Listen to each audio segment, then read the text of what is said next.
अंबरपेट में वाक़ जमीयत उल उलमा के हेड क्वार्टर पर 78वीं यौम आज़ादी मनाया गया। इस मौके पर जमीयत उल उलमा APO तेलंगाना के सदर और साबिक़ MLC हाफिज़ पीर शब्बीर अहमद ने मेहमानान ख़ुसूसी शिरकत करके कौमी तिरंगा लहराया। इस मौके पर जमीयत उल उलमा APO तेलंगाना जनरल सेक्रेटरी हाफिज़ पीर खलीक अहमद के अलावा जमीयत उल उलमा के दीगर ज़िम्मेदारान मौजूद थे। बिस्मिल्लाहिर्रहमानिर्रहीम। मैं मुल्क के सारी कौमें, हिंदू, मुस्लिम, सिख, ईसाई को मुल्क की यौम आज़ादी की मुबारकबाद देता हूँ। मुल्क की आज़ादी का मतलब अमन, शांति, भाईचारगी, सब कौमों का इत्तेहाद है।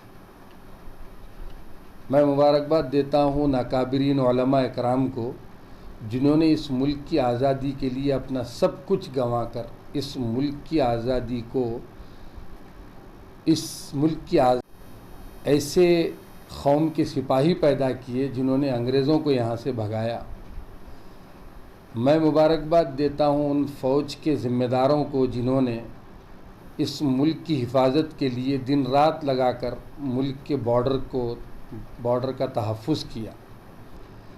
मैं मुबारकबाद देता हूँ उन जियाले उलमा और लीडरान को जिन्होंने मुल्क के गेसों संवारने के लिए जद्दोजहद की और कोशिशें की।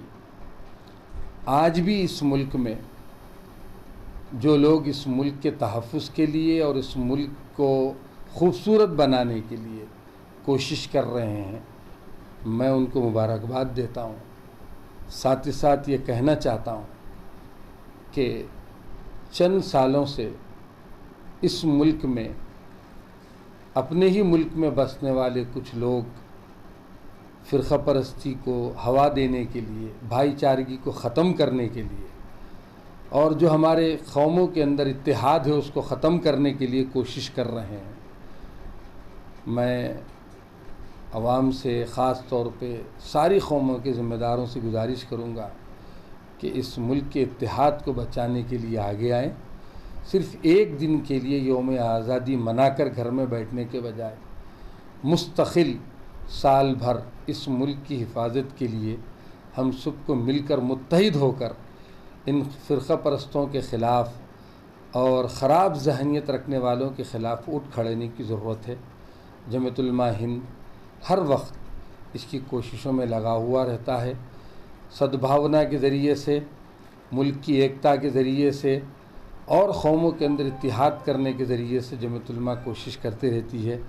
मैं हज़रत मौलाना हाफिज़ पीर शब्बीर अहमद साहब, सदर जमीयत उल उलमा तेलंगाना आंध्र प्रदेश की जानिब से सारे मुल्क के बसने वाले कौमों को इस यौम आज़ादी की मुबारकबाद देता हूँ। जज़ाक।